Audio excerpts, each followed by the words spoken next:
வணக்கம். நாம் இன்றைக்கி பார்க்க போகிற டாபிக் இந்தியாஸ் ஃபாரின் பாலிசி. இதோட சோர்ஸ் வந்து எங்கேருந்து எடுத்திருக்கேன் அப்படின்னா 10th ஸ்டாண்டர்ட் சோஷியல் சயின்ஸ் புக்கில் இருந்து சிவிக்ஸ் சாப்டர் நம்பர் 4. எக்ஸாம் படி பார்த்தோம்னா இந்த இந்தியாஸ் ஃபாரின் பாலிசிலேருந்து ப்ரிலிம்ஸ் பர்ஸ்பெக்டிவில் ஒரு கொஷின் நம்ம எக்ஸ்பெக்ட் பண்ணலாம். இன்டர்நேஷ்னல் ஆர்கனைசேஷன்ஸில் இருக்கு இல்லையா, இந்த SAARC, பிரிஸ்க் அந்த மாதிரி இடத்துலலாம் வந்து ரீசெண்டாக கொஷின்ஸ் அதிகமாக வருது. வாங்க பார்க்கலாம். இந்தியாஸ் ஃபாரின் பாலிசியோட இதில் வந்து கிட்டத்தட்ட நம்ம ஒரு 7 to 8 டாபிக்ஸ் நம்ம பார்ப்போம்னு நினைக்கிறேன். First introduction. ஃபஸ்ட் எடுத்தோடனே டெஃபினேஷன் கொடுத்துருக்காங்க. Foreign policy can be defined as கண்ட்ரியோட பாலிசி. ஒவ்வொரு கண்ட்ரிக்கும் ஒவ்வொரு ஃபாரின் பாலிசி இருக்கும். அதை வந்து எப்படி வடிவமைப்பாங்க அப்படின்னா, ஃபஸ்ட்டு வந்து நல்லா கன்சீவ் பண்ணிப்பாங்க. அதுக்கப்புறம் டிசைன் பண்ணி எப்படிலாம் அந்த நம்ம ப்ராடக்ட் ஃபார்மேஷன் தான் ஃபஸ்ட்டு வந்து என்னெல்லாம் தேவைங்கிறத ஃபஸ்ட்டு புரிஞ்சுக்கிட்டு அதுக்கேற்ற மாதிரி டிசைன் பண்ணி அதுக்கப்புறம் ஃபார்முலேட் பண்ணுவாங்க. இது எதுக்காக அப்படின்னு பார்த்தீங்கன்னா, இதுதான் main, to safeguard and promote national interest. இந்த ஃபாரின் பாலிசியோட வேலையே என்னென்னா, நம்மளோட நேஷ்னல் இன்ட்ரெஸ்ட்டை வந்து ப்ரமோட் பண்ணும், இல்லைன்னா சேஃப்கார்ட் பண்ணும். எங்கெங்கே அப்படின்னு பார்த்தீங்கன்னா, in our external affairs and in the conduct of relationship with other country, both bilaterally and multilaterally. இது நம்ம ஸ்வீட்டாக சொல்லணும், ஷார்ட் அண்ட் ஸ்வீட்டாக சொல்லணும் அப்படின்னு பார்த்தீங்கன்னா, இப்போ வந்து பாகிஸ்தானோட சண்டை அப்படின்னா நம்மளோட இன்ட்ரெஸ்ட் என்ன அப்படின்னு பார்த்தீங்கன்னா, நம்மளோட ரீஜியனை காப்பாற்றணும். அப்போ அந்த இடத்துல சேஃப் கார்டு அப்படிங்கிற வேர்டை நம்ம யூஸ் பண்ணிக்கலாம். இன்னொரு இடத்துல பார்த்தீங்கன்னா, யூஎஸ் கிட்ட நம்ம வந்து நம்மளோட இன்ட்ரெஸ்ட் காமிக்கிறோம். எதுக்காக அப்படின்னு பார்த்தீங்கன்னா, நம்மளோட ட்ரேடு, மிலிட்ரி இதுக்கெலாம் வந்து அவங்களோட சோர்ஸ் நம்மளுக்கு தேவை. அதாவது அப்படிங்கிற பட்சத்தில் நம்மளோட இன்ட்ரெஸ்ட்டை நம்ம அவங்ககிட்ட ப்ரமோட் பண்ணிக்கிறோம். இதோட வாயிலா அப்படின்னு பார்த்தீங்கன்னா, இந்த மாதிரி மீட்டிங் அடிக்கடி யூஎஸ் விசிட்லாம் போகும்போது நம்மளோட இன்ட்ரெஸ்ட் இருக்குது அப்படின்னு சொல்லி நம்ம ப்ரமோட் பண்ணிக்கலாம். இந்த இடத்துலலாம் எப்படி, யார்கிட்ட, எப்போ, அதெல்லாத்தையும் பற்றி டீல் பண்ணுறது அந்த ஃபாரின் பாலிசி. இதை தான் இங்கே எப்படி சொல்லியிருக்காங்க. நெக்ஸ்ட்டு இந்த ஃபாரின் பாலிசியில் எப்படி இருக்கணும் அப்படிங்கிற ஒரு பேசிக்கான ஒரு குவாலிட்டிஸ் இருக்கணும் இல்லையா. இது வந்து செக்யூர் பண்ணணும். எதை செக்யூர் பண்ணணும் அப்படின்னு பார்த்தீங்கன்னா, interest of the people, territory and economy. இந்த ஃபாரின் பாலிசியை நம்ம வந்து எக்ஸிக்யூட் பண்ணனா இது வந்து செக்யூர் பண்ணணும். எதை பண்ணணும்? இன்ட்ரெஸ்ட், எக்கானமி, டெரிட்டரி, இதோட அவுட்புட் அப்படின்னு கூட சொல்லலாம். இது மூணையும் அது செக்யூர் பண்ணணும். அதுக்கப்புறம் நம்மளோட ட்ரெடிஷ்னல் வேல்யூ அதோட டைரக்ட் ரிஃப்ளெக்ஷனாக இருக்கணும். ஓவரால் நேஷ்னல் பாலிசி, அதோட ஆஸ்பிரேஷன், செல்ஃப் பர்செப்ஷன், இது எல்லாத்தையும் சேர்ந்த கலவையாக ஒரு டைரக்ட் ரிஃப்ளெக்ஷனாக இருக்கணும். ஓகேவா? ஒருத்தரோட கண்ட்ரியோட ஃபாரின் பாலிசியை பார்த்தாவே அவங்களோட ட்ரெடிஷ்னல் வேல்யூ, இப்போ நம்ம வந்து பீஸ் மேக்கிங் கண்ட்ரின்னு சொல்லிப்போம். நம்மளோட ஃபாரின் பாலிசி என்னென்னா பீஸ் லவர் அப்படி. ஏன்னா நம்மளோட ஹிஸ்ட்ரிலாம் பார்த்தீங்கன்னா, காந்திஜிலேருந்து நான் வயலன்ஸ் தானே யூஸ் பண்ணியிருக்காங்க. சத்தியாகிரகா, நாங்கள் பீஸாக தான் எல்லாத்தையும் பண்ணுவோம். ஸோ அந்த ஃபாரின் பாலிசியில் நம்ம பீஸுங்கிற ஒரு வேர்ட் நம்ம யூஸ் பண்ணுறதுனால நம்மளோட ட்ரெடிஷ்னல் வேல்யூ அங்கே வந்து தென்படுது. அதுக்கப்புறம் ஓவரால் நேஷ்னல் பாலிசி நம்ம படிக்கும்போது நம்மளுக்கு தெரியும், இந்த நம்மளோட அப்ஜெக்டிவ்ஸ் எல்லாமே அதில் நம்மளோட நேஷ்னல் பாலிசி எல்லாத்தையும் அவங்க கோட் பண்ணியிருப்பாங்க. அதுக்கப்புறம் நம்மளோட பர்செப்ஷன் என்ன அப்படிங்கிறதையும், இப்போ வந்து கோல்டு எரா அப்போ நம்ம வந்து நான் அலைன்மெண்ட்டாக இருந்தோம். அது ஒரு ஃபாரின் பாலிசியை நம்ம டூலாக நம்ம யூஸ் பண்ணிக்கிட்டோம். அப்போ வந்து நம்மளோட செல்ஃப் பர்செப்ஷன் வந்து அந்த இடத்துல தெரியுது. அப்புறம் வந்து ஆஸ்பிரேஷன் அப்படின்னா, இப்போ சைனாவோட நம்மளுக்கு ஒரு வார் போயிட்டுருக்கு இல்லையா, நம்மளோட ரீஜனல், அது நம்ம நிறைய கான்ஃபரன்ஸ், லாகூர் அக்ரிமெண்ட், சிம்லா அக்ரிமெண்ட்லாம் நம்ம போட்டிருக்கோம். இந்த மாதிரி நம்மளோட எண்ணத்தை வந்து கரெக்டாக நம்ம வெளிப்படுத்துகிறோம் இல்லையா. அந்த லாகூர் கான்ஃபரன்ஸ் இந்த இடத்துலலாம் வந்து எங்களுக்கு இதுதான் அப்படின்னு சொல்லி நம்ம நல்லா ஆஸ்பிரன்ஸாக இருந்திருக்கோம் அப்படிங்கிறத இந்த இடத்துல நான் சொல்கிறேன். உங்களுக்கு புரிஞ்சிருக்கும்னு நினைக்கிறேன். புரியலைன்னா கீழே கமெண்ட் செக்ஷனில் கேளுங்க, நான் கண்டிப்பாக ரிப்ளை பண்ணுறேன். நெக்ஸ்ட்டு இந்த ஃபாரின் பாலிசினா என்ன, டெஃபினேஷன் பார்த்தாச்சு. அது எப்படிலாம் இருக்கணும் அப்படிங்கிறதையும் பார்த்தாச்சு. நெக்ஸ்ட்டு வந்து இதுக்கான டூல்ஸ்லாம் என்ன அப்படின்னு பார்க்கலாம். The main tool of foreign policies are international pact, agreement, international aid, appointing ambassadors, இது எல்லாமே வந்து அதோட மெயின் டூல்ஸ். இதெல்லாம் ஃபாரின் பாலிசியை நம்ம எக்ஸிக்யூட் பண்ணுறதுக்கான டூல்ஸ்.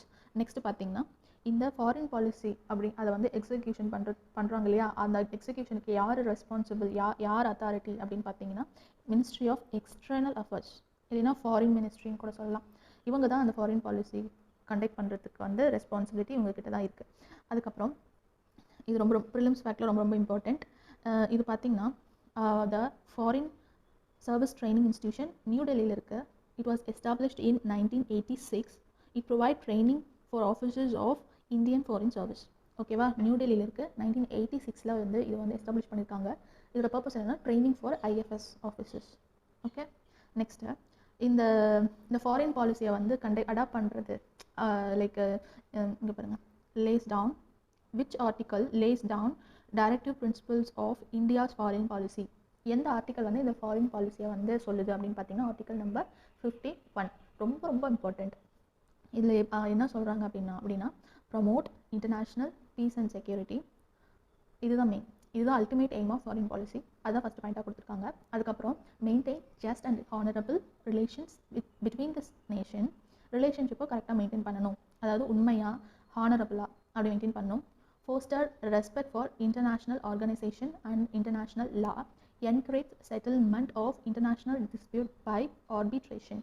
ஓகேங்களா, ஆர்பிட்ரேஷன்னா பேச்சு வழியாக சுமூகமாக வந்து டீல் பண்ணணும், எந்த ஒரு பிரச்சனையாக இருந்தாலும் நம்ம டீல் பண்ணணும் அப்படின்னு சொல்கிறாங்க.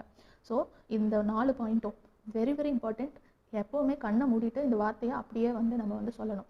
Article 51 lays down directive principles of India's foreign policy. ஓகேவா. நெக்ஸ்ட்டு இது வந்து அப்ஜெக்டிவ்ஸ். கான்ஸ்டியூஷனில் ஃபாரின் பாலிசி எங்கே வருது அப்படிங்கிறது சொல்லியாச்சு. அப்புறம் இதோட மெயின் டூல்ஸ் பார்த்தாச்சு. இதோட மெயின் அப்ஜெக்டிவ்ஸ் என்னன்னு பார்க்கணும். National security, national prosperity, increasing the number of friendly nation, achieving world peace and enable every nation to peacefully coexist, economic development. இந்த 5 மெயின் அப்ஜெக்டிவ்ஸ். ஓகேவா, நிறைய அப்ஜெக்டிவ்ஸ் இருக்குது, இது 5 தான் மெயின் அப்ஜெக்டிவ்ஸ். மெயின்ஸுக்கு நீங்கள் எழுதும்போது இந்த இது வந்து போதுமானது. நெக்ஸ்ட்டு பஞ்சசீல். இந்த பஞ்சசீல் அப்படிங்கிறது வந்து ரொம்ப ரொம்ப இம்பார்ட்டண்ட். ஃபாரின் பாலிசி வந்து ஆஃப்டர் இண்டிபெண்டன்ஸ்க்கு முன்னாடியே ஃபாரின் பாலிசியை வந்து டீல் பண்ணுறதுக்கான எல்லா விஷயங்களும் நடந்தது. இண்டிபெண்டன்ஸ்க்கு அப்புறம் நேருவோட தலைமையில் ஒரு ரெண்டு விஷயம் வந்து ஒரு ஃபவுண்டேஷன் ஆஃப் இந்தியன் பாலிசியாக இருந்துச்சு. அப்படின்னா அந்த 2 விஷயம் என்ன அப்படின்னா Panchsheel and non alignment moment.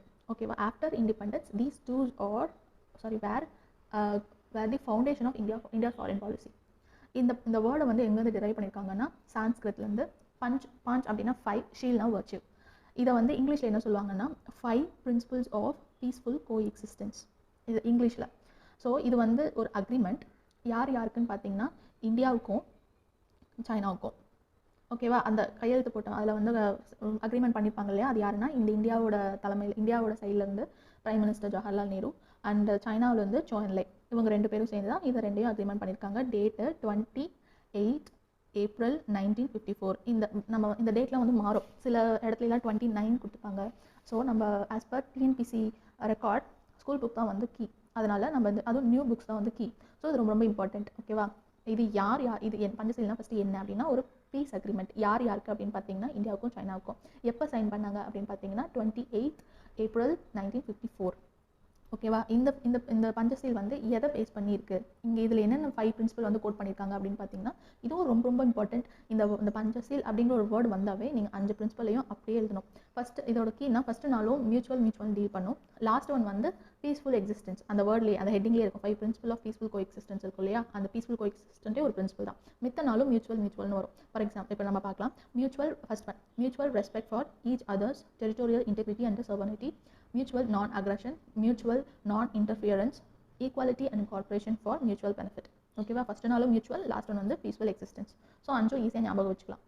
Next இந்த பஞ்சசீலோட நோட்வர்த்தி ஃபேக்ட், அதாவது ரொம்ப அதிகமாக எல்லாத்தோடையும் போற்றப்பட்டது அப்படிங்கிறது வந்து 2 விஷயத்தில் நம்ம தெரிஞ்சுக்கலாம். ஃபஸ்ட்டு விஷயம் என்னென்னா இந்த பிரின்சிபலை வந்து பேண்டோங் டிக்ளரேஷனில் வந்து இன்கார்பரேட் பண்ணியிருக்காங்க.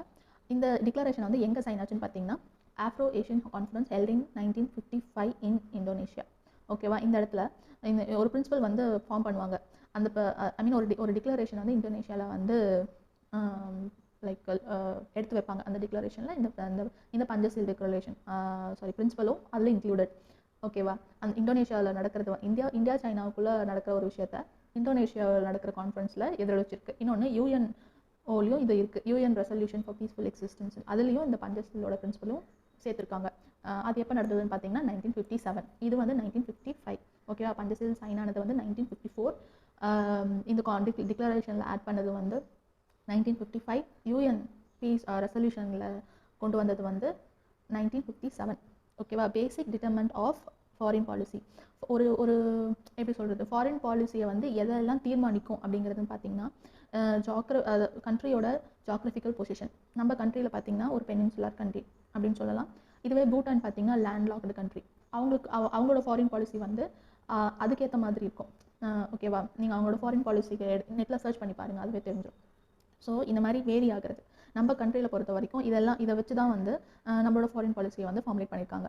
Geographical position, size of the territory, நேஷனோட history, tradition, philosophical basic, natural resources, compulsion of economic development, political stability and structure of government, necessity of peace, disarmaments, non-proliferation of nuclear weapons, military strength, international law. ஓகேவா? இந்த 8 பேசிக் determinant இது நம்ம work பண்ணி தான் ஆகணும். Next foreign policy in 1950s and 1960s.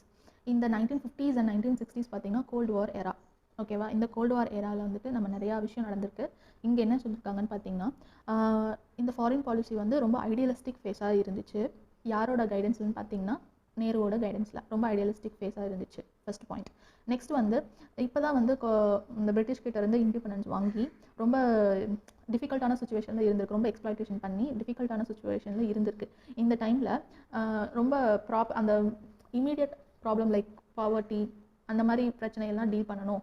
அந்த டைமில் gold வார் எரானா என்ன? ஃபர்ஸ்ட் கோல்டு வார் எரானா என்னன்னு பார்த்தீங்கன்னா, ஆஃப்டர் த வேர்ல்டு வார் 2 ரெண்டு பவர் பிளாக் வந்து ஃபார்ம் ஆகிக்கிச்சு. ஒன்று ரஷ்யா, இன்னொன்று அமெரிக்கா. மற்றதெல்லாம் பிரிட்டிஷ், ஃப்ரான்ஸ் இதெல்லாம் வந்து அப்படியே போய் கீழே இறங்கிடுச்சு. இந்த பிரிட்டிஷ் அண்ட் அமெரிக்கா வந்து 2 சுப்ரீம் பவராக வந்து வந்துடுச்சு. எந்தெந்த கண்ட்ரி யூஎஸ் கிட்ட போகணும், எந்தெந்த கண்ட்ரி ரஷ்யா கிட்ட போகணும்னு சொல்லி சூஸ் பண்ண வேண்டிய நிலைமை ஆயிடுச்சு. ஃபார் சேஃப்டி அதுக்கான ரீசன் ரொம்ப நிறையா இருக்குது. இந்தியா வந்து இந்த டைமில் வந்துட்டு இதை பற்றி இந்த 2 பவர் பிளாக் கிட்டேயும் நாங்கள் சேரல, எங்களுக்கு வந்து எங்களோட பிரச்சனையே ரொம்ப அதிகமாக இருக்கும்போது இங்கே யார்கிட்ட சேர்றது அப்படிங்கிற ஒரு ஐடியா வந்து இப்போதைக்கு நாங்கள் எடுக்கல. ஐ மீன் நான் அலைன்மெண்ட் பாலிசி நாங்கள் ஃபாலோ பண்ணுறோம் அப்படின்னு சொல்லுவாங்க. ஸோ இதை தான் கொடுத்துருப்பாங்க. ஜவஹர்லால் நேருவோட கோட்டு ரொம்ப ரொம்ப முக்கியம், படிச்சுக்கோங்க. ஸோ நான் அலைன்மெண்ட் மூவ்மெண்ட் இன் 1961. இந்த டேர்ம் நான் அலைன்மெண்ட்டை வந்து யார் காயின் பண்ணாங்கன்னு பார்த்தீங்கன்னா Krishna Menon in his speech at UN conference in 1953. இந்த நான் அலைன்மெண்ட் மூவ்மெண்ட் வந்து important features of Indian foreign policy. இது பார்த்தீங்கன்னா இதோட எய்மே என்னென்னா, main national independence in foreign affairs by not joining any military alliance. இதுதான் இதோட எய்ம். எங்களுக்கு வந்து எந்த ஒரு மிலிட்ரி அலையன்ஸும் வேண்டாம் அப்படிங்கிறத வந்து இதோட மெயின் எய்ம்.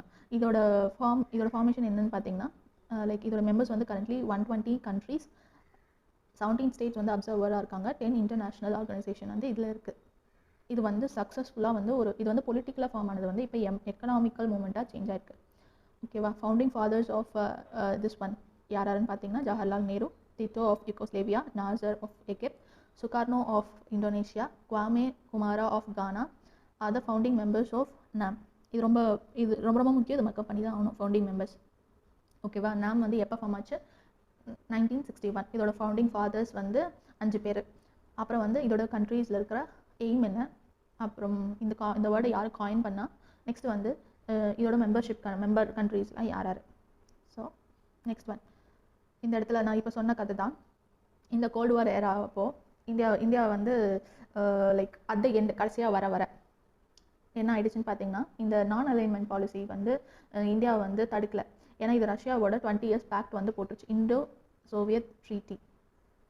ஏன்னா 2 பக்கமும் வந்து பிரச்சனை அதிகமாகிட்டே இருக்குது. அது மட்டும் இல்லாமல் நம்ம இந்த டைமில் வந்துட்டு நம்ம வந்து பாகிஸ்தான், சைனா கூட வாரில் ரொம்ப என்கேஜாக இருந்தோம். ரொம்ப பாகிஸ்தான் வாரில் வந்து நம்ம வின் பண்ணியிருந்தாலும் சைனா வாரில் நம்ம ரொம்ப கஷ்டப்பட்டோம். ஸோ இந்த மாதிரி டைமில் வந்து அலைன்ஸ் வந்து நமக்கு ரொம்ப முக்கியம்னு சொல்லிட்டு it is one of the cos.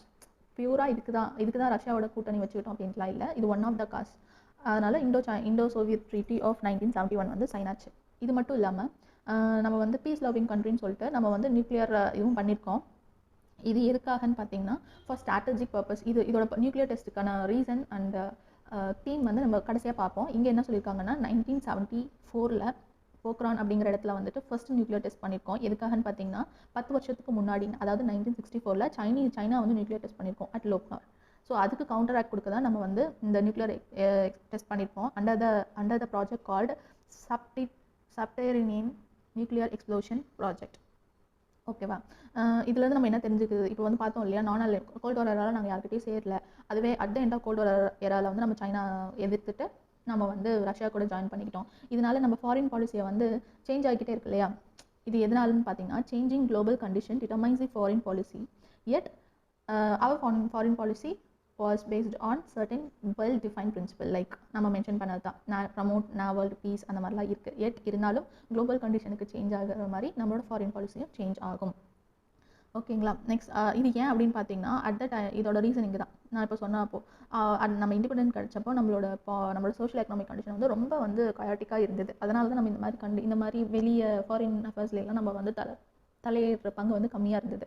இப்போ நம்ம கொஞ்சம் தேடிட்டு வரோம் அப்படிங்கிறதுனால நம்மளுக்கு வந்து செக்யூரிட்டி பர்பஸ்க்காக நம்ம வந்து அலையன்ஸ் வச்சுக்க வேண்டியதாக இருக்குங்கிறத இங்கே வந்து சொல்லியிருப்பாங்க. அது மட்டும் இல்லாமல் நான் அலையன்ஸ் டசன்ட் மீன்ஸ் நியூட்ரலிட்டி இதுவும் இருக்கும். ஸோ இந்த போக்ராங்கிறது வந்து ராஜஸ்தானில் இருக்குது. இதுவும் ஒரு ப்ரிலிம்ஸ் ஃபேக்டர். நெக்ஸ்ட்டு இந்த 19th century 1919 and 20th centuryல என்னென்னலாம் நடந்துச்சுன்னு பார்க்கலாம். இதில் பார்த்தீங்கன்னா நிறையா சேஞ்சஸ் இருந்தது. ஃபார் எக்ஸாம்பிள் வந்து இந்த 90s வந்து சோவியத் யூனியன் வந்து கம்ப்ளீட்டாக ஃபாலோ ஆகிடுச்சு. அப்புறம் நியூ எக்கனாமிக் ஆர்டர்னு சொல்லிட்டு ஒன்று வந்து ஒரு ஆர்டர் வந்துச்சு. It is nothing but LPG. அது ஒன்று வந்துருச்சு. அது மட்டும் இல்லாமல் வந்துட்டு நிறைய international pact like WHO, UNO நிறைய இடத்துல நம்ம வந்து இன்டர்நேஷ்னல் லெவலில் பேக்ட் எல்லாம் சைன் பண்ணியிருந்தோம். ஃபார் டெவலப்மெண்ட் கோல்ஸாக இருக்கட்டும், இல்லை ஒரு மிலிட்ரி ஸ்ட்ராட்டஜியாக இருக்கட்டும், நிறைய இடத்துல வச்சுக்கிட்டோம். இந்த மாதிரி சேஞ்சஸ்லாம் இந்த 1990s போயிட்டு இருந்தாங்காட்டி ஒரு சில ஷிஃப்ட் இருந்துச்சு. ஃபார் எக்ஸாம்பிள் இந்தியன் பாலிசியில் வந்துட்டு சில பல சேஞ்சஸ்லாம் இருந்துச்சு. ஃபார் எக்ஸாம்பிள் சைனாவோட பெட்டர் ரிலேஷன்ஷிப் வச்சுக்கிறதுக்காக லுக் ஈஸ்ட் பாலிசின்னு சொல்லி 1992 அதாவது நரசிம்ம ராவ் பீரியடில் வந்து இந்த இது கொண்டு வந்திருப்பாங்க. அதுக்கப்புறம் செகண்ட் நியூக்ளியர் டெஸ்ட்டுன்னு சொல்லிட்டு 1994 கண்டக்ட் பண்ணியிருப்பாங்க. அதுக்கப்புறம் டிஃபென்ஸ் ப்ரொக்யூர்மெண்ட் இஸ்ரேலோட நம்ம வந்து ரஷ்யா அடுத்து இஸ்ரேல் கிட்ட தான் நம்ம நிறையா வந்து டிஃபென்ஸ் ப்ராடக்ட் வந்து நம்ம வந்து வாங்குகிறோம். Prelims factor.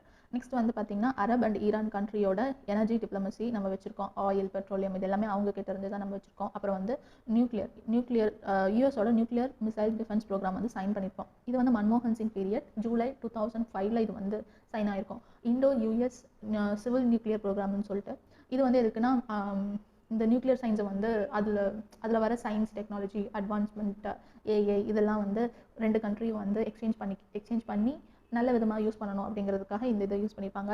அதுக்கப்புறம் ஈரானுக்கு எதிராக ஓட் பண்ணியிருக்கோம் இன்டர்நேஷ்னல் அட்டாமிக் எனர்ஜி. இதுவும் வந்து ஜூலை 2009 இந்த ஓட் பண்ணியிருப்பாங்க. எதுக்காகன்னு பார்த்தீங்கன்னா ஈரானில் வந்து அந்த டைமில் வந்து நிறைய நியூக்ளியர் டெஸ்ட் வந்து பண்ணிகிட்ருக்கோம். வேர்ல்டுக்கு எதிராக போயிடுமோ அப்படிங்கிறதுனால இந்தியா வந்து எதிராக ஓட் பண்ணிடுச்சு.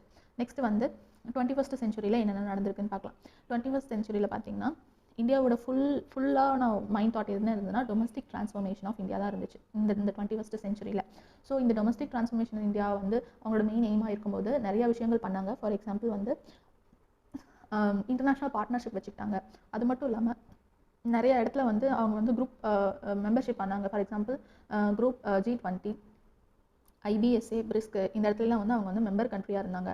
இந்த மாதிரி இதெல்லாம் வந்து 21st century நடந்துச்சு. இது எதுக்காக அப்படின்னு பார்த்தீங்கன்னா நம்ம வந்து குளோபல் ஸ்கேலில் வந்து நம்மளோட ப்ராமினன்ட் பிளேஸை பிடிக்கிறதுக்காக இந்த ப்ராமினன்ட் பிளேஸை பிடிச்சி இந்தியாவோட பெருமை அதுக்கப்புறம் ப்ரெஸ்டீஜ் இது எல்லாத்தையும் பாதுகாக்கணும். அது மட்டும் இல்லாமல் வந்துட்டு நம்மளுக்கு வந்து லைக் ஹெல்ப் வரும். எக்கனாமிக் ரீதியாகவும் இல்லை வந்து ஹெல்த் எய்டாகவும் நம்மளுக்கு வந்து சீக்கிரமாக ஹெல்ப் வரும். அதனால் இந்த மாதிரி இடத்துல எல்லாம் மெம்பர்ஸாக இருந்திருக்காங்க. நெக்ஸ்ட் பார்த்தீங்கன்னா இதெல்லாம் எந்த ஒரு இதுவும் இல்லை. ஸோ இதுலேருந்து படித்தப்போ நம்மளோட பேசிக் கான்செப்ட் என்னன்னு தெரியுது அப்படின்னு பார்த்தீங்கன்னா இந்தியாவோட promotion of the national interest ஒன்று, achievement of the world peace, disarmaments, அதுக்கப்புறம் fostering cordial relationship with the other country, solving conflicts by peace means independence of thought and action as per the principle of NAM, equality in conducting international relation, anti colonism, anti imperialism, anti racism. இது எல்லாமே basic concept. இப்போ வரைக்கும் இதில் இன்னும் add ஆகலாம், இன்னும் separate ஆகலாம். இதெல்லாம் வந்து ஃபியூச்சர் தான் டிட்டர்மின் பண்ணும். ஏன்னா நம்ம முன்னாடியே சொன்ன மாதிரி changing global conditions are the determinants of the foreign policy. இப்போதைக்கு இதுதான் basic concept. Next policy of disarmaments. நான் சொன்னதில் நியூக்ளியர் டெஸ்ட்டை வந்து இந்தியா வந்து 1974 1998 பண்ணியிருப்பாங்க. இது இந்தியாவோட தலைமையில் இருந்து சொல்லப்படுற வாதம் என்னன்னு பார்த்தீங்கன்னா நாங்கள் பீஸ் லவர் கண்ட்ரி தான், இருந்தாலும் இதோட ஸ்ட்ராட்டஜிக் பர்பஸ்க்காக தான் நாங்கள் பண்ணியிருக்கோம். இந்தியாவோட நியூக்ளியர் டாக்ட்ரினோட மெயின் தீம் என்னன்னா நோ ஃபர்ஸ்ட் யூஸ், அதுக்கப்புறம் கிரெடிபிள் மினிமம் டிட்டரன்ஸ் அப்படின்னு பார்த்தீங்கன்னா நாங்கள் ஃபஸ்ட்டு யூஸ் பண்ண மாட்டோம், மற்றவங்களோட இதை வந்து நாங்கள் வந்து கவனிப்போம் அப்படின்னு சொல்லியிருக்காங்க. நெக்ஸ்ட் பார்த்தீங்கன்னா அஃபென்சிவ் பர்பஸ்க்கு நாங்கள் யூஸ் பண்ண மாட்டோம், நான் நியூக்ளியர் ஸ்டேட் மேலே நாங்கள் யூஸ் பண்ண மாட்டோம். ஓகேவா. இந்த India US civilian nuclear deal நான் ஆரம்பத்தில் ஒன்று சொன்னேன். அது வந்து இந்த நியூக்ளியர் பாலிசி டாக்டரினில் வந்து ரொம்ப சிக்னிஃபிகண்ட் ரோல் ப்ளே பண்ணியிருக்கு. நெக்ஸ்ட் பார்த்தீங்கன்னா SAARC ரொம்ப ரொம்ப இம்பார்ட்டண்ட். நம்ம சார்க்கோட இது என்னென்னா 8 கண்ட்ரி. அதோட ஃபேமஸான கோட் வேர்டு என்னென்னு பார்த்தீங்கன்னா எம்பிபிஎஸ் ஸ்பெயின். ஓகேங்களா, எம்பிபிஎஸ் ஸ்பெயின். ஃபார் எக்ஸாம்பிள் நான் சொல்கிறேன், Maldives, B for Bhutan, B for Bangladesh, S for Sri Lanka. Pain, P for Pakistan, A for Afghanistan, I for India, N for Nepal. MBBS Spain. ஓகேங்களா, இந்த சார்க்கோட மெயின் எய்ம் என்னென்னு பார்த்தீங்கன்னா to promote welfare economy, collective reliance, self reliance among the countries of South Asia to accelerate social development, socio-cultural development in the South Asian region. இதுதான் அதோட aim. இது சார்க்குங்கிறது வந்து ஒரு economic as well as geopolitical organisation. ஓகேவா, இந்த economic அப்படிங்கிறது எது வருதுன்னா அதோட எய்ம், கீவேர்டு எய்ம் வந்து என்னென்னா to promote welfare economy and collective self reliance among the countries of the South Asia. அங்கே அந்த எக்கனாமிக் ஆர்கனைசேஷனோட எய்ம். இதே ஜியோபாலிட்டிக்ஸ் என்னென்னா accelerate social cultural development in the region. இதுதான் இதோட எய்ம். இது ரொம்ப ரொம்ப ப்ரிலிம்ஸ் ஃபேக்டர். சார்க்கோட டிசாஸ்டர் மேனேஜ்மெண்ட் சென்டர் வந்து நியூ டெல்லியில் இருக்குது. இதனோட வேலை என்னன்னு பார்த்தீங்கன்னா இதில் வந்து இதில் இருக்கிறவங்களோட வேலை என்னென்னு பார்த்தீங்கன்னா டிசாஸ்டர் ரிஸ்க் ரிடக்ஷன் மேனேஜ்மெண்ட்டை வந்து எல்லா விதமான டைமென்ஷன்லேயும் திங்க் பண்ணி ஒர்க் பண்ணணும். சார்க் இது மட்டும் இல்லாமல் சார்க்கோட சேட்டலைட் வந்து ப்ரப்போஸ் பண்ணியிருக்காங்க. இது வந்து என்னென்னு பார்த்தீங்கன்னா இந்த சேட்டலைட் வந்து கம்யூனிகேஷன் கம் மீட்ராலஜி சேட்டலைட். ஓகேவா, இந்த சார்க் சேட்டலைட். இதோட மெம்பர்ஸோட கீவேர்ட் நான் சொல்லிட்டேன். ஐ மீன் மக்கப் பண்ணுறதுக்கான வேர்டு எம்பிபிஎஸ் ஸ்பெயின் சொல்லிட்டேன். ஃபாரின் பாலிசி இந்த இதில் வந்து ரொம்ப சிம்பிளாக சொல்லியிருக்காங்க. It is a combination of the strategy carefully formulated by the nation for maintaining the relationship with the other nation. நம்ம ஈஸியாக இதோட ஸ்ட்ராட்டஜி ஃபார்முலேட் பண்ணியிருக்காங்க அதர் கண்ட்ரீஸோட ரிலேஷன்ஷிப்பை மெயின்டைன் பண்ணுறதுக்காக. டிப்ளமசி, இது வெரி வெரி இம்பார்ட்டண்ட். இது வந்து டூல் கிடையாது, இதுதான் prime instrument for implementing foreign policy of the state. Diplomacy. ஓகேவா, இன்ஸ்ட்ருமெண்ட். நெக்ஸ்ட் பார்த்தீங்கன்னா ஒரு ஓவராலாக இந்த 21st சென்ச்சுரியில் என்னென்னலாம் வந்து சேஞ்ச் ஆயிருக்கு, கண்டினியூ ஆகிட்டுருக்கு அப்படிங்கிறத பார்க்கலாம். நெய்பர்ஹுட் ஃபர்ஸ்ட் பாலிசின்னு சொல்லிட்டு ஒன்று இருக்குது. என்னென்னு பார்த்தீங்கன்னா நம்ம வந்து அமெரிக்கா, யூஎஸ் அவங்களுக்குலாம் சப்போர்ட் பண்ணாமல் நம்ம பக்கத்தில் இருக்கிற நெய்பர்ஸ்க்கு வந்து சில ப்ரையாரிட்டியாக கொடுத்தோம்னா அது நம்மளுக்கு நல்ல ஒரு விதமான வாட் டு சே எய்ம். இதோட அப்ஜெக்டிவ்ஸ் என்னென்னா நல்ல விதமான டெவலப்மெண்ட் கோல்ஸை கொடுக்கும். I mean development goals, achievement of development goals கொடுக்கும். இங்கே சொல்லியிருப்பாங்க. India gives political and diplomatic priority to her immediate neighbor countries and Indian Ocean states such as Maldives. ஓகேங்களா, இது எதுக்கு கொடுக்குறாங்க அப்படின்னு பார்த்தீங்கன்னா to achieve her multifarious development goals. ஓகேங்களா, இது எப்படி நம்ம வந்து ப்ரையாரிட்டி கொடுக்குறதுன்னு பார்த்தீங்கன்னா சப்போர்ட் பண்ணும் இந்த form of resource equipment training. அது மட்டும் இல்லாமல் வந்து greater connectivity and integration will also provide இதுவும் கொடுப்பாங்க. இதனால free flow of goods, energy, capital எதுவாக இருந்தாலும் ஃப்ரீ ஃப்ளோவாக இருக்கும். இதனால நம்மளுக்குள்ள டெவலப்மெண்ட் கோல்ஸ் அதிகமாக இருக்கும் அப்படின்னு சொல்கிறாங்க. பிரிட்ஜிங் டிப்ளமசி அண்ட் டெவலப்மெண்ட் அப்படின்னா என்னென்னு பார்த்தீங்கன்னா ஃபாரின் பாலிசியில் யூஸ் பண்ணுற வேர்ட் டிப்ளமசி. இந்தியாவோட டெவலப்மெண்ட் ஆகிறது இதுக்கும் என்ன சம்மந்தம் அப்படின்னு பார்த்தீங்கன்னா ப்ரைவேட்டைசேஷன் ஒன்று சொல்கிறாங்க இல்லையா, அதாவது அதுதான் இங்கே சொல்லியிருக்காங்க. The leverage of international partnership in India's domestic development. இதனால நம்மளுக்கு வந்து நல்ல ஸ்டாண்டர்ட் இம்ப்ரூவ் ஆகி நல்ல எக்கனாமிக்கல் க்ரோத் இருக்கும் அப்படின்னு சொல்கிறாங்க. நெக்ஸ்ட் வந்து gradual transition from look east to act east policy. 1992 Narasimha Rao வந்து லுக் ஈஸ்ட் பாலிசியை வந்து கொண்டு வந்திருப்பாரு. நரேந்திர மோடி கவர்மெண்ட் November 19, 2014 வந்து லுக் ஈஸ்ட் பாலிசியை வந்து அப்கிரேட் பண்ணியிருப்பாங்க ஆக்ட் ஈஸ்ட் பாலிசியாக. என்ன அப்கிரேடேஷன் பார்த்தீங்கன்னா லுக் ஈஸ்ட் பாலிசியில் வெறும் economical related motives and AIIMS மட்டும்தான் இருக்கும். இந்த ஆக்ட் ஈஸ்ட் பாலிசியில் வந்துட்டு எக்கனாமிக் ப்ளஸ் செக்யூரிட்டி கன்சர்ன் ஆன மோட்டிவ்ஸ் அண்ட் அப்ஜெக்டிவ்ஸ் எல்லாமே இருக்கும். இதுதான் அதோட அப்கிரேடேஷன். இது என்ன அந்த ஈஸ்ட்னு பார்த்தீங்கன்னா எதை ஈஸ்ட்னு சொல்லுதுன்னா ஏஷியன் கண்ட்ரீஸ், அதாவது ஏஷியன்னா என்னன்னா சவுத் ஈஸ்ட் ஏஷியன் கண்ட்ரீஸும் அதை தவிர ஃபார் ஈஸ்ட் அதுக்கப்புறம் இருக்கிறது எல்லாத்தையும் கவர் பண்ணும் இந்த ஆக்ட் ஈஸ்ட் பாலிசியில். இதோட பர்பஸ் என்ன அப்படிங்கிறது என்னன்னு பார்த்தீங்கன்னா இந்த இந்தோ பசிபிக் ரீஜனில் வந்து ஒரு நல்ல ஒரு ரோல் ப்ளே பண்ணும். என்னன்னு பார்த்தீங்கன்னா ஸ்டேபிள் அண்ட் மல்டிபோலர் பேலன்ஸ் ஆஃப் பவரை வந்து இது வந்து கிரியேட் பண்ணும். அது மட்டும் இல்லாமல் நம்மளோட ஏஷியாவில் ஒரு இன்டெக்ரல் பார்ட்டாக இருக்கிறதுக்கும் ரொம்ப வசதியாக இருக்கும். இதோட மெயின் இந்த பாலிசியோட மெயின் இது என்னன்னு பார்த்தீங்கன்னா physical connectivity, commercial and security related. இதுதான் இதோட 3 பிக் எலிமெண்ட். எக்கனாமிக் டெவலப்மெண்ட் என்னென்னு பார்த்தீங்கன்னா இது எல்லாமே எல்லா இடத்துலையும் பார்த்துட்டு தான் இருக்கும். நம்மளோட எக்கனாமிக் டெவலப்மெண்ட் வந்து ஆக்சலரேட்டட், பேலன்ஸ் அண்ட் இன்க்ளூசிவாக இருக்கணும். அதுதான் வந்து ப்ரைமரி கோல். இதுக்கு வந்து ஃபாரின் பாலிசி வந்து எப்படியெல்லாம் யூஸ் பண்ண முடியுமோ அப்படிலாம் யூஸ் பண்ணிக்கணும். ஃபார் எக்ஸாம்பிள் எப்படி சொல்கிறது, மார்க்கெட்டு, இன்வெஸ்ட்மெண்ட்டு, டெக்னாலஜி இது எல்லாத்தையும் வந்து நம்ம வந்து ஃபேராக யூஸ் பண்ணி நம்ம வந்து கெயின் ஆகிக்கணும் அப்படின்னு சொல்லுவாங்க. India as a leading power. என்னென்னா லீடிங் பவரில் இருந்தால் மட்டும்தான் நம்மளுக்கு நல்ல ஒரு விதமான அட்வான்டேஜ்னு சொல்லலாம். இது லீடிங் பவர் ஏன் அப்படி வருது அப்படின்னு பார்த்தீங்கன்னா, நிறையா லீடிங் ரொம்ப ப்ரைம் ஆர்கனைசேஷன் சொல்லலாம். G20, ஈஸ்ட் ஏஷியன் சுமிட், இந்த பிரிஸ்க், இந்த இடத்துல நம்ம வந்து ஒரு நல்ல மெம்பர்ஷிப் வச்சுக்கிறதுனால நம்மளோட தரம் வந்து உயரும். இதோட நம்ம வந்து ஒரு இதை வந்து ஆஸ்பயர் பண்ணுறோம் அப்படின்னா, யூஎன் செக்யூரிட்டி கவுன்சிலில் பர்மனன்ட் மெம்பர்ஷிப்பாக இருக்கிறதுக்கு நம்ம வந்து விருப்பப்படுறோம். இது கூடிய சீக்கிரத்தில் நடந்துடும். இதுவும் another goal of leadership role. Next பார்த்தீங்கன்னா, டொமஸ்டிக் பாலிசிக்கும் ஃபாரின் பாலிசிக்கும் உள்ள டிஃப்ரென்ஸ். டொமஸ்டிக் பாலிசி என்னென்னா, இந்த policy will help in dealing the issues within the own nation. இந்த பாலிசி வந்து டீலிங் வித் அதர் நேஷன். இதில் பார்த்தீங்கன்னா என்னென்னலாம் வரும்னு பார்த்தீங்கன்னா, domestic affair, social welfare, health, education, civil rights, economic and social issues. இங்கே வந்து ட்ரேடு, மிலிட்ரி, டிஃபென்ஸ், குளோபல் என்வரான்மெண்ட்ஸில் வருது. இது ரொம்ப key. Trade, diplomacy, sanctions, defence, intelligence, இது எல்லாமே வந்து இதில் வருது. ஸோ நெக்ஸ்ட் ஒன் பார்த்தீங்கன்னா சம்மரி. கன்க்ளூஷன்ஸ் பார்த்தீங்கன்னா இதில் என்ன சொல்லியிருப்பாங்கன்னா, இந்த ஃபாரின் அஃபேர்ஸில் மட்டும் நம்ம வந்து நம்மளுக்கு யாரும் பர்மனெண்ட் ஃப்ரெண்டும் கிடையாது, நம்ம பர்மனெண்ட் எனிமியும் கிடையாது. இன்ட்ரெஸ்ட் மட்டும்தான் பர்மனெண்ட். எந்த கண்ட்ரியில் நம்ம இன்ட்ரெஸ்ட் இருக்கோ நம்ம அவங்ககிட்ட பழகும். இன்ட்ரெஸ்ட் இல்லை அப்படின்னா we will be like நான் அலைன்மெண்ட், அவ்வளோதான். ஸோ நெக்ஸ்ட் பார்த்தீங்கன்னா, ஸோ நம்ம ஒன் மார்க் பார்க்கலாம். Which ministry play a vital role in molding foreign policy of our country? External Affairs Ministry. Panchshell Treaty has been signed between India and China. Next, which article of Indian Constitution directs to adopt foreign policy? Na Article 51. Apartheid அப்படின்னா a policy of racial discrimination. The agreement signed by the India and China in 1954 related to 5 principles of coexistence.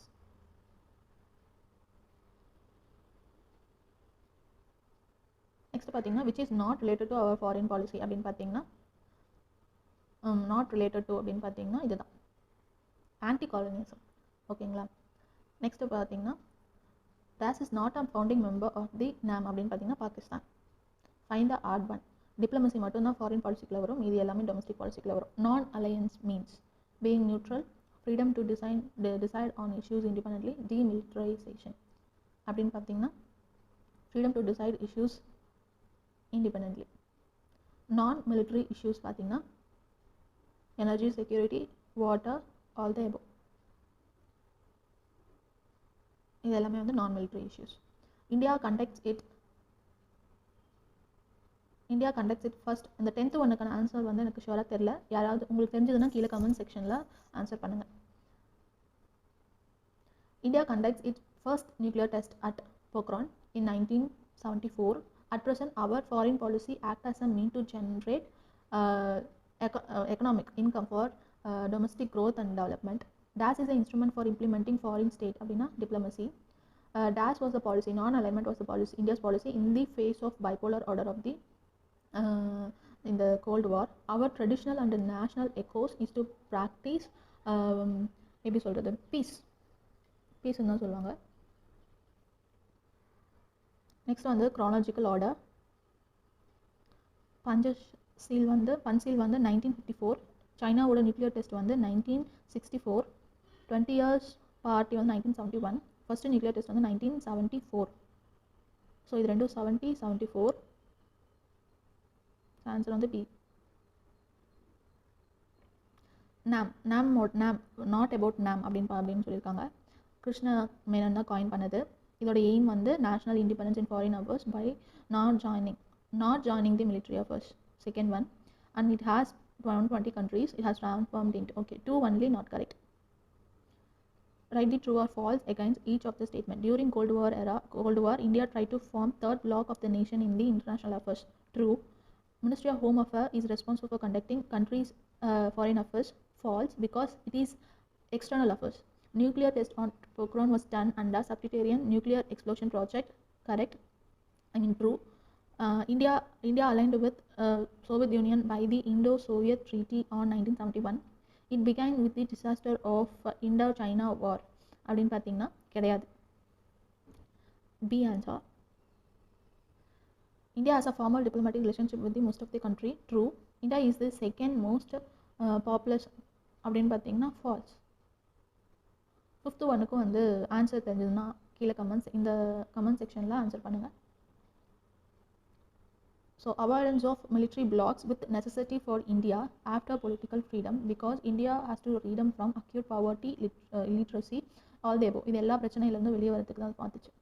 India ocean island Maldives, land bridge to Asian Myanmar, Panchsheel வந்து 1954, Afro Asian conference வந்து 1955, world peace பார்த்திங்கன்னா foreign policy. So அவ்வளோதான். Thank you. நான் சொன்ன இந்த 2 கொஷனுக்கும் answer தெரிஞ்சதுன்னா கீழே comment